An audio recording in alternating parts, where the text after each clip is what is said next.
Bismillahirrahmanirrahim. Assalamualaikum warahmatullahi wabarakatuh. Selamat sore pemirsa JNS TV dimanapun kalian berada. Berhubung bulan ini masih termasuk bulan Muharram atau kalender penanggalan Jawa disebut bulan Suro, yang pada saat itu pada bulan Suro ini biasa dilakukan oleh Keraton Kasunanan Surakarta Hadiningrat, juga Keraton Kasultanan Ngayogyakarta Hadiningrat, masalah larung agung atau sejenisnya ke daerah pantai selatan yaitu Pantai Parangkusumo, Bantul, Yogyakarta. Untuk lebih jelasnya, kali ini JNS TV kembali bertemu dengan salah satu putra dalem Sinuwun Pakubuwono 12 Kasunanan Surakarta Hadiningrat. Beliau adalah Gusti Pangeran Haryo Puger. Selamat sore Gusti. Ya, selamat sore. Gusti, Apa? kalau masalah larungan itu gimana nih? Ceritanya gimana, Gusti? Jadi begini, kalau menurut budaya Jawa, kita ini kan selalu mencoba untuk membersihkan diri dari sebuah lingkungan ataupun dari sebuah peristiwa atau masalah. Nah, artinya kalau kita bersih dari lingkungan, tentu lingkungan yang dekat dengan kita yang sudah tidak pas atau nggak cocok atau juga merawat diri. Ini kan memang diajarkan oleh Keraton Mataram ini sebagai yang berpredikat kerajaan Islam, maupun sebelumnya juga perilaku itu leluhur-leluhur sebelum Islam juga melakukan yang namanya pensucian diri, lingkungan, ya toh. Nah, setelah masuk di era Mataram Islam ini, labuhan ini tetap dilakukan. Tapi untuk Keraton Surakarta itu tidak ada waktu harus bulan ini bulan itu, enggak. Cuman kalau memang ada benda-benda leluhur yang dilabuh, itu memang sudah ada waktunya sendiri-sendiri.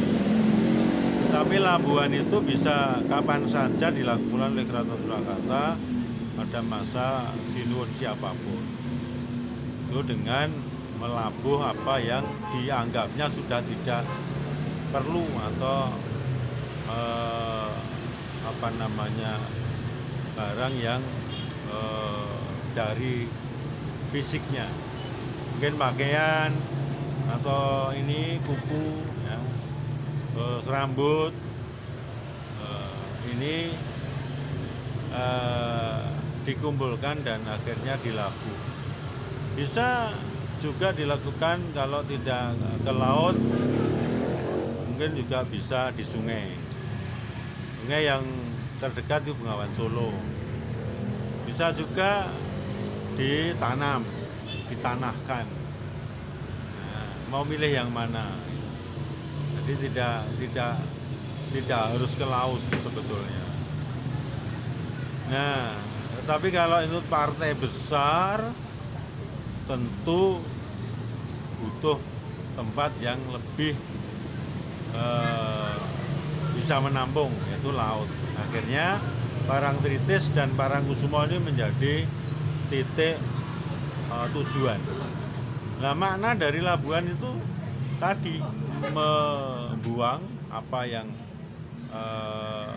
sudah tidak perlu di lingkungan kita, atau apa yang kita pakai itu bikin celaka, nah itu dibuang. Jangan mencelakakan lagi. Terus dari tadi kuku, rambut dan segalanya. Benda juga sama. Bisa begitu. Kalau yang berharga tentu mungkin bisa dijual. Ya, dipindahkan orang dengan atau disaranani. Bisa disaranin kalau benda-benda itu memang umpamanya mobil atau kendaraan sekarang ya. Itu bermasalah, itu bisa disaranani, tidak perlu dilabu. Ya. Itu sudah ada kriteria sendiri. Jadi dalam falsafah bahasa Jawa itu labuh itu adalah sebuah perbuatan. Jadi labuh labet itu perbuatan jasa. Nah, jasa kamu terhadap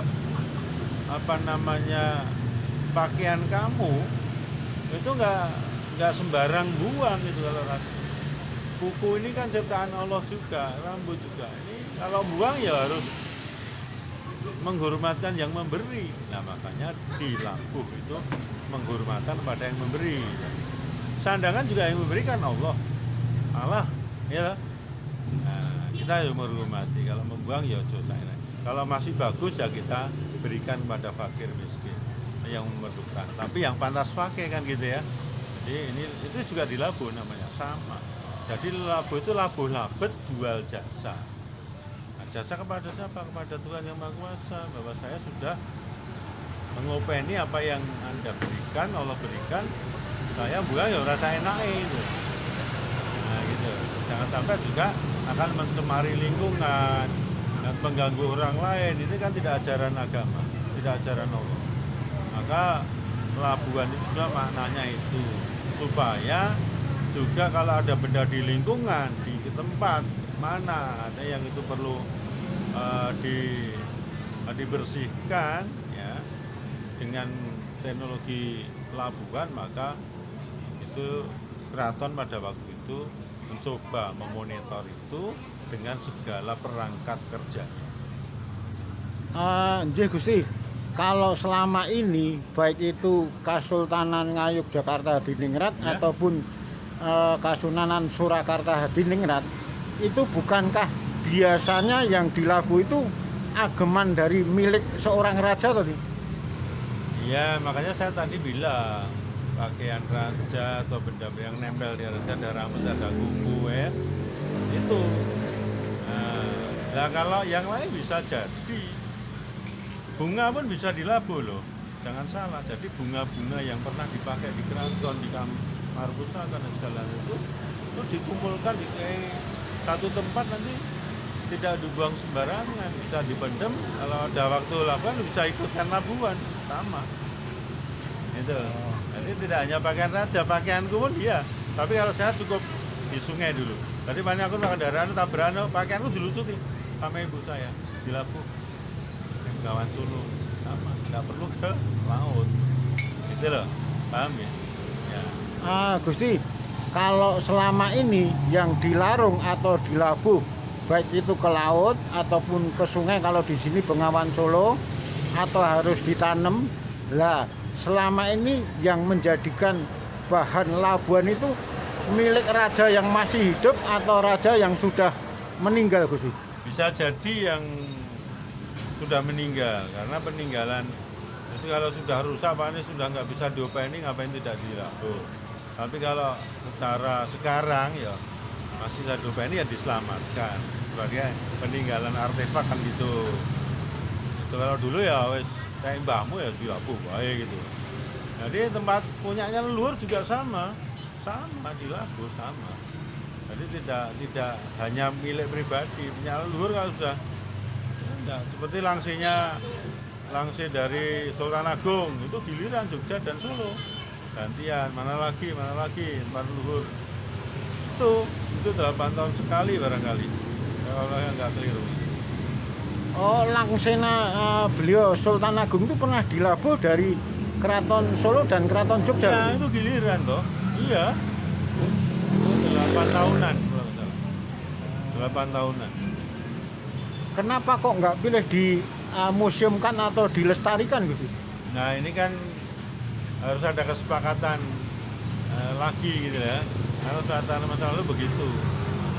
Karena ini kalau di museum kan juga bisa, tapi ini harus ada agreement lagi, kesepakatan lagi. Jadi Gusti, kalau kemarin kan keraton dari LDA itu sempat mengadakan labuan.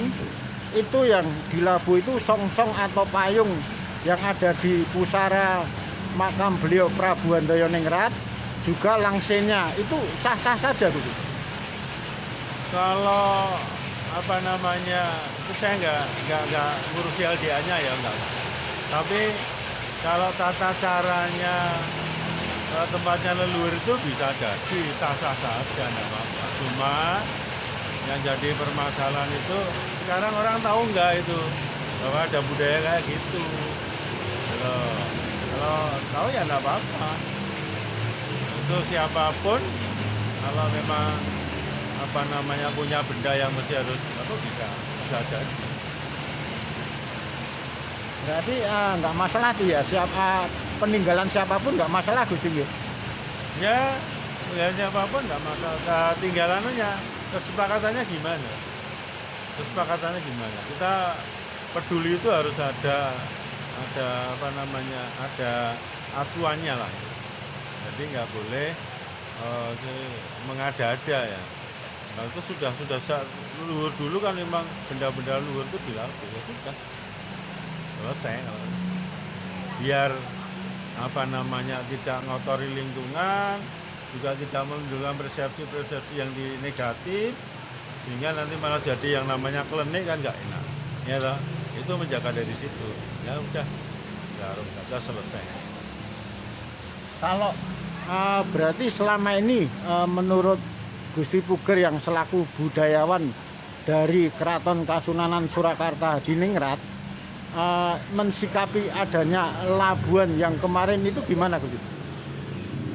Sebetulnya kalau saya tuh orang banyak nganggap saya budayawan ya, tapi saya sebetulnya kan putra Keraton Surakarta yang tahu budaya keraton itu.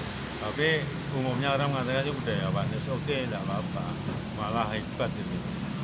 Kalau saya menanggapi ya ini sebuah peristiwa yang memang dilakukan oleh budaya kita. Lihat situasinya bagaimana gitu. Itu saya kira itu yang saya sampaikan. Jadi memang kita punya budaya begitu. Tanggapan saya, kalau memang ini istilahnya tuh terkait dengan budaya kita ya monggo. Tapi saya tidak mengkaitkan mana-mana. Jadi memang itu budaya luhur kayak gitu. Tempat luhur ya kita hormatkan. Oke. Ya. Jadi terima kasih Gusti Puger. Demikian wawancara sore ini JNS TV bersama beliau, salah satu putra dalem Sinuwun Pakubono 12 Keraton Kasunanan Surakarta Hadiningrat. Beliau adalah Gusti Pangeran Haryo Puger.